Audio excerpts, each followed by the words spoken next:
శ్రీ గురుచరిత్ర అధ్యాయం 16 శ్రీ గణేశాయ నమః శ్రీ సరస్వత్యై నమః శ్రీ గురుభ్యో నమః ప్రస్తావన అద్వితీయమైన భగవంతుడు సృష్ట్యాదిలో నేననేకమగుదును గాక అని సంకల్పించి తన వినోదార్థం ఈ అనంత సృష్టిజాలాన్ని రచిస్తాడు. అయినా సకల కళ్యాణ గుణనిధి అయిన పరమాత్మ యొక్క ఇట్టి సంకల్పం కూడా జీవులందరికీ ఒక విధంగా శ్రేయస్కరమే. ప్రళయానికి పూర్వం సర్వజీవులు ఎటువంటి సంస్కారాలను కర్మఫలాన్ని చేకూర్చుకున్నాయో వాటి నుండి తిరిగి ఆ జీవులు సుఖదుఃఖాది అనుభవాల ద్వారా శుద్ధమవడానికి ఈ సృష్టి రచన ఒక చక్కని అవకాశం. కాని అజ్ఞానబద్ధులైన ఆ జీవులు పూర్వకర్మ ఫలానుభవము పూర్తయ్యే లోపల ద్వంద్వాల ప్రభావం చేత మరలా కర్మ సంచయాన్ని పెంచుకుంటాయి. వారిపై కృపవలన ఆ పరమాత్మ శ్రీ దత్తస్వామిగా అవతరించి శ్రీ పాదస్వామి, శ్రీ నృసింహ సరస్వతి స్వామి వంటి సద్గురువుల రూపాలలో జీవులను ధరిస్తాడు. కనుకనే సద్గురు సేవ మోక్షానికి మొదటి చివరి మెట్టు కూడా. సద్గురువు త్రిమూర్త్యాత్మకుడు, పరబ్రహ్మము గూడా. ఈ విశ్వమంతా ఆయన రూపమే. గురుభావంతో దేనిని అచంచలమైన దీక్షతో సేవించినా మానవుడు గమ్యాన్ని చేరవచ్చు. కాని సామాన్యులకు ఏ వస్తువునైనా వ్యక్తినైనా పరిపూర్ణమైన గురుభావంతో సేవించడానికి తగిన సంస్కార బలం ఉండదని ఈ అధ్యాయంలోని గురుపరాజ్ముఖుడైన విప్రుని వృత్తాంతం తెలుపుతుంది. సర్వం కల్విదం బ్రహ్మ, ఇదంతా బ్రహ్మ అని శృతులు చెప్పినా అలాంటి భావంతో ప్రాణులు వస్తువులతోనూ వ్యవహరించడం పామరుల వలనగాదు. కనుకనే సద్గురువుల రూపంలో శ్రీ దత్తాత్రేయుడే అవతరించి తన మహిమతో వారి భక్తి విశ్వాసాలను చూరగొని వారిని ఉద్ధరిస్తాడు. వివేకం లేని భక్తులకు గురువు పట్ల కూడా స్థిరమైన భక్తి విశ్వాసాలు ఉండవు. అందుకే ఎక్కువ మంది ఆత్మజ్ఞానాన్ని పొందలేరు. మనుష్యానాం సహస్రేషు కశ్చిద్యతతి సిద్ధయే, జ్ఞాన సిద్ధికై యత్నించేవాడు 1000కి ఒక్కరుంటారని, అట్టి వారిలో గూఢ లక్ష్యాన్ని సాధించేవారే కొద్దిమందో ఉంటారని భగవద్గీత చెబుతుంది. పూర్ణదత్తావతారమైన గురువు సకల గురుస్వరూపి. కనుక అవివేకంతో గురువుని విడచిన అజ్ఞానాంధుని చేత పూర్వ గురువుని స్మరింపచేసి అతనికి దర్శనమిచ్చి ఉద్ధరించగలరని ఈ అధ్యాయం తెలుపుతుంది. శ్రీ సాయి చరిత్రలో ఇలాంటి లీలలెన్నో చూడవచ్చు. పూర్ణుడైన నిజమైన సద్గురుడు నమ్రతతో శాస్త్ర ప్రతిష్టను కాపాడుతారు. ధౌమ్యుడు శిష్యుని చేత అశ్విని దేవతలను స్తుతింపజేసి తిరిగి కన్నులొచ్చేలా చేశాడు. ప్రాయశ్చిత్త కాండలో శ్రీ గురుడలానే చెప్పడం గమనించాలి. శ్రీ సాయి గూడా విష్ణు సహస్రనామము, భాగవతము మొదలైనవి పఠించమని భక్తులను ప్రోత్సహించేవారు. ఆ గ్రంథాలు చదవడం వలన సద్గురుపదేశం యొక్క విలువ కూడా భక్తులకు తెలియగలదు. గురు మహిమను, సేవను వివరించే ఈ అధ్యాయం గురుచరిత్రలో ముఖ్యమైనది. కథారంభము నామధారకుడు సిద్ధయోగికి నమస్కరించి, మహాత్మా, అప్పుడు శ్రీ గురుని ఆజ్ఞననుసరించి తీర్థయాత్రలకు వెళ్లిన శిష్యులెవ్వరు? అటుపై ఏమి జరిగింది అని అడిగాడు. సిద్ధయోగి ఇలా చెప్పారు, నామధారక, నీవు గురుభక్తులలో ఉత్తముడివి. ఇంతకాలము నన్ను గురుకథ చెప్పమని ఎవరూ కోరనందువలన నా మనస్సు నివురుగప్పినట్లయింది.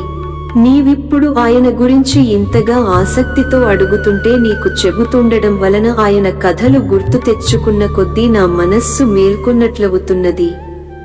ఆనంద పారవశ్యం కలుగుతున్నది. నీవు కూడా నాకెంతో ఉపకారం చేశావు. నీవు వయసులో చిన్నవాడవైనా శ్రీ గురుని అనుగ్రహం వలన లోకశ్రేష్ఠుడవవుతావు.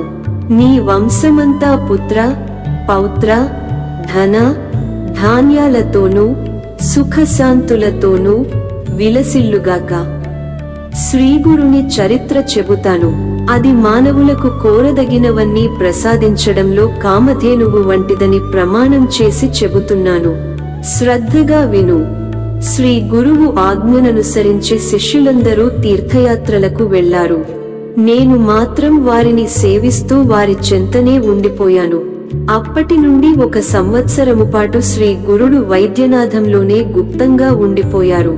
ఒకనాడొక బ్రాహ్మణుడు వచ్చి స్వామికి సాష్టాంగ నమస్కారం చేసి, స్వామి, నేను ఆత్మసిద్ధికై ఎంతో కాలం తపస్సు చేసినా గాని నా మనస్సు ఏ మాత్రమూ ప్రశాంతమవలేదు.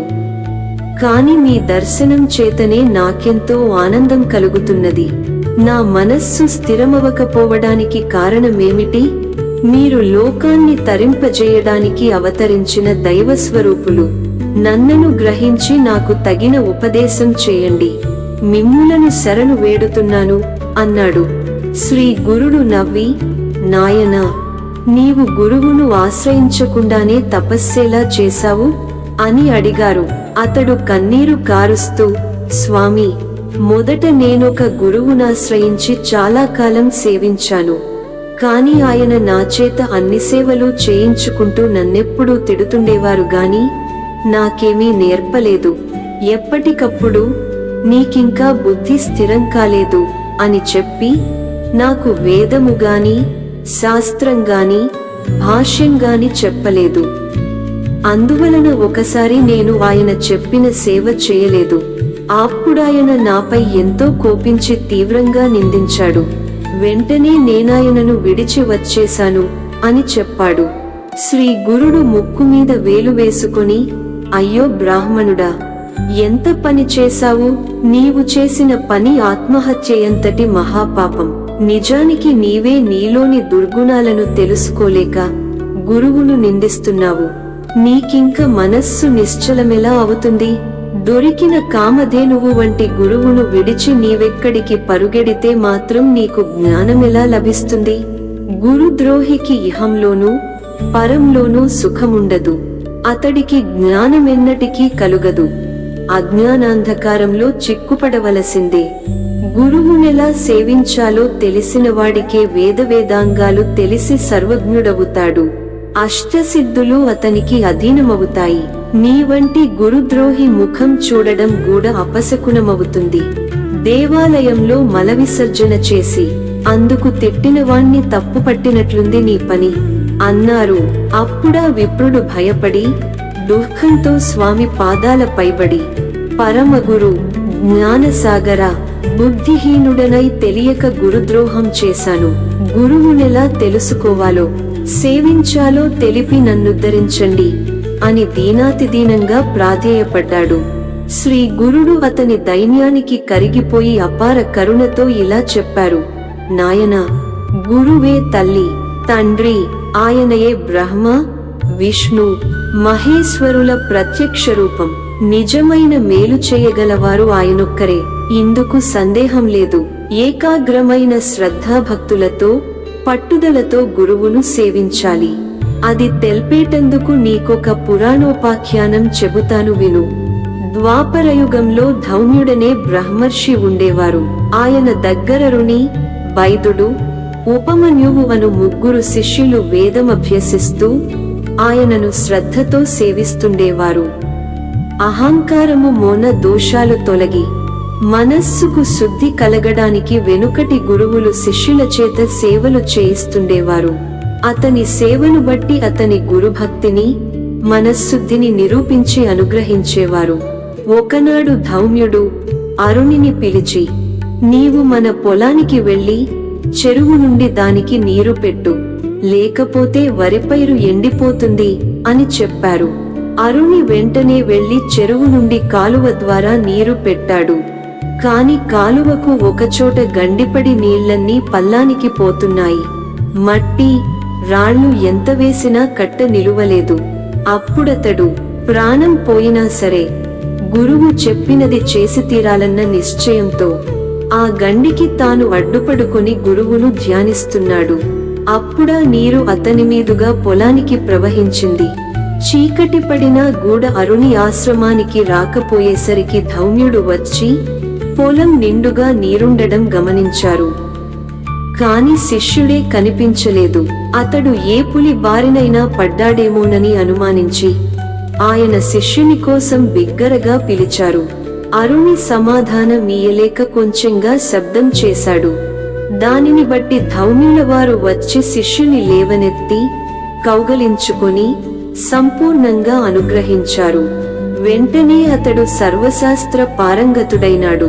అప్పుడు ధౌమ్య మహర్షి, నాయనా, నీవింటికి వెళ్ళి తగిన కన్యను వివాహమాడి స్వధర్మమాచరించు, కృతార్థుడవవుతావు అని ఆదేశించారు. అరుణ్ గురువునకు నమస్కరించి ఇంటికి వెళ్లి లోకపూజ్యుడయ్యాడు. ఒకరోజు ధౌమ్యుడు తన రెండవ శిష్యుని పిలిచి, నాయనా, పైరు పంటకొచ్చింది, నీవు రోజూ కావలి కాచి పైరు కోసి ధాన్యం ఇంటికి చేర్చు అని చెప్పారు. వైదుడు తనకు గురుసేవ లభించినందుకు సంతోషించి పైరునెంతో జాగ్రత్తగా సంరక్షించి పంట పక్వానికొచ్చాక కోయించాడు. తర్వాత ధాన్యం రాశిగా పోయించి ఆ సంగతి గురువుకు చెప్పాడు. ఆయన అతనికొక బండి, ఒక దున్నపోతును ఇచ్చి ధాన్యం ఇంటికి చేర్చమని చెప్పారు. అతడా బండి కాడికి ఒక ప్రక్క ఆ దున్నపోతును కట్టి, మరొక దున్నపోతు లేనందున రెండవ వైపు కాడిని తన భుజాన వేసుకొని ధాన్యం ఇంటికి తీసుకొస్తున్నాడు. దారిలో ఒకచోట బురదలో ఆ దున్నపోతు కూరుకుపోయింది. అప్పుడు వైదుడు దున్నపోతును విడిపించి తానొక్కడే బండిని బురదలో నుండి లాగడానికి ప్రయత్నించి ఆ శ్రమ కోర్వలేక స్పృహ తప్పి పడిపోయాడు. కొంతసేపటికి ధౌమ్యుడు అక్కడికి వచ్చి చూచి అతని గురుసేవా దీక్షకు మెచ్చి అతని మెడ నుంచి కాడి తొలగించి అతనిని లేవదీసి కౌగలించుకుని అనుగ్రహించారు. వెంటనే వేదశాస్త్ర విజ్ఞానమంతా అతనిలో మేల్కొన్నది. గురువు అతనికి సెలవిచ్చి ఇంటికి పంపారు. కొద్ది కాలంలోనే అతడు గూఢ అరణివలె లోకప్రసిద్ధుడయ్యాడు. ఇంక ఉపమన్యువు మాత్రమే ఆ మహర్షిని సేవిస్తుండేవాడు. అతడు అతిగా భోజనం చేసేవాడు. ఆ మాంద్యం వలన విద్యాభ్యాసంలో అతని మనస్సు నిలిచేది గాదు. ధౌమ్యుడు ఆలోచించి ఒకరోజు అతనిని పిలిచి, నాయనా, నీవు గోవులను అడవికి తోలుకొని పోయి మేపుకొని వస్తుండు అని చెప్పారు. ఉపమన్యువు గోవులను అడవికి తీసుకెళ్లాడు.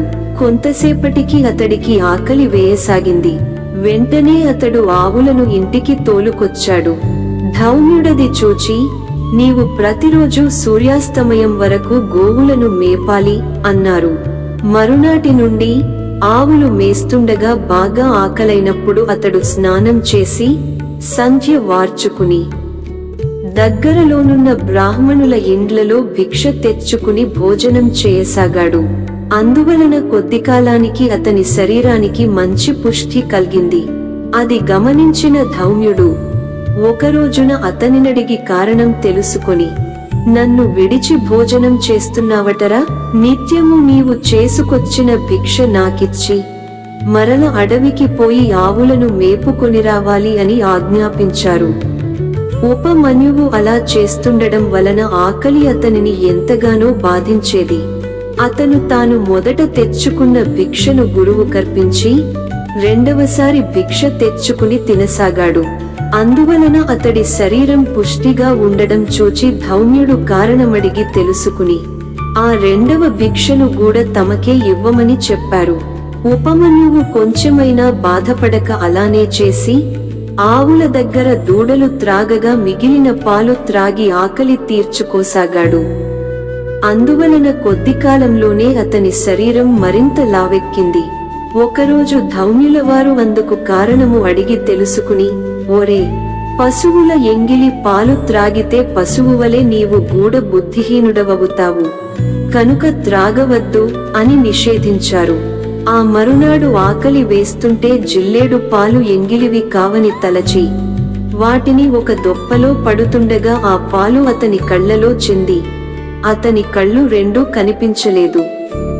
తర్వాత అతడు గోవులను వెదుక్కుంటూ పోతూ ఒక బావిలో పడిపోయాడు. సూర్యాస్తమయమైన శిష్యుడింటికి రాకపోయేసరికి అతనిని వెదుకుతూ ధౌమ్యుల వారు అడవికి వెళ్లారు.